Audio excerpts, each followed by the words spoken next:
In this video, I'm going to give you an introduction to the public domain and just give you a brief outline of how you can use public domain works to create your own work from that.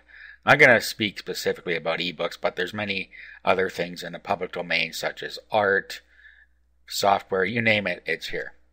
Okay, so one of the sites that I like is called manybooks.net. It has actually taken a lot of the things from Project Gutenberg, which is the main source of public domain works, and it's made them a little easier to navigate through.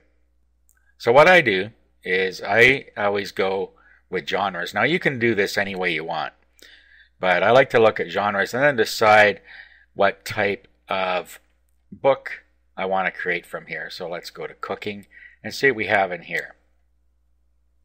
Okay, so you can look through these until you find something that looks interesting to you and that you might want to create a product from. Okay, so let's say we were going to create a vegetarian cookbook. So you go into the product here and you get some information here. Up top you have the original author, the date it was published, language it's published. You see how long it is here. This is a number of words, a number of pages, location. Of course, the genre we already know, how many times it's been downloaded, when it was added to this site, and the ManyBooks.net number, and the source Gutenberg.org. And then down here we have some excerpts. So it just shows you some of what's in here.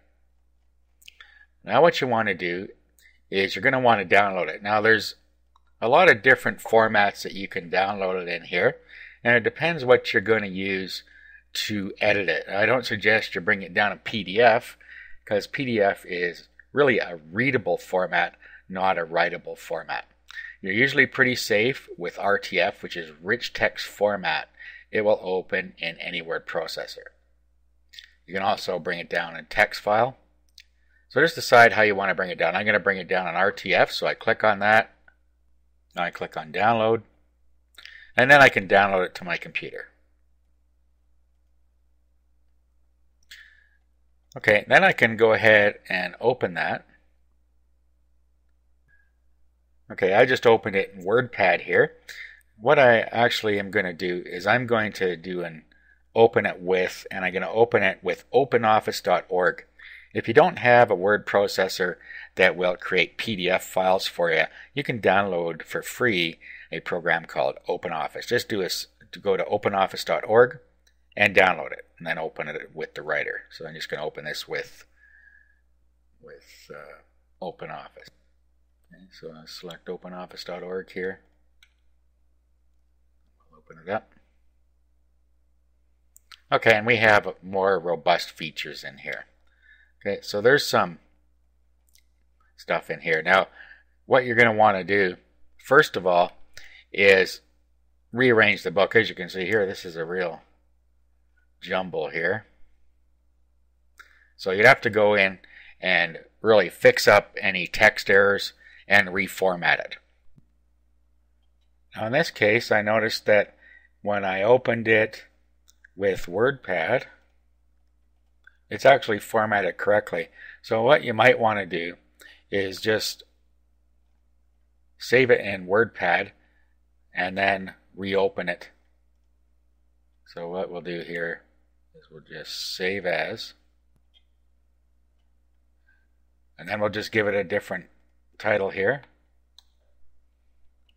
So let's call it Cookbook.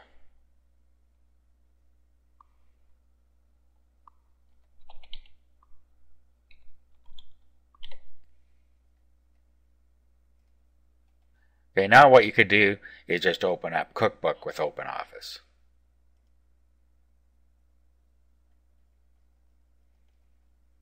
Okay, and as you can see, it has straightened out the formatting for us. So then we could continue with editing the ebook. Okay, so what you're going to want to do at this point is go through it, see if there's anything that you want to change. There likely is. And like language and stuff, for instance, is different now than it was in, say, 1906 or 15 or whenever this was made. So conversational language has changed since then. So you're probably going to want to go through, read this, and change anything to make it more modern. You also decide what content you want to put in here, any other changes you want to make. Then, of course, what you're going to want to do is have some graphics created. Okay, the graphics, you can put pictures in with the recipes, for instance. You need a graphic for the book, and you're going to need a graphic for the website you're going to sell it off, if you are in fact going to sell it off a website. And then, of course, you're going to need to make a table of contents.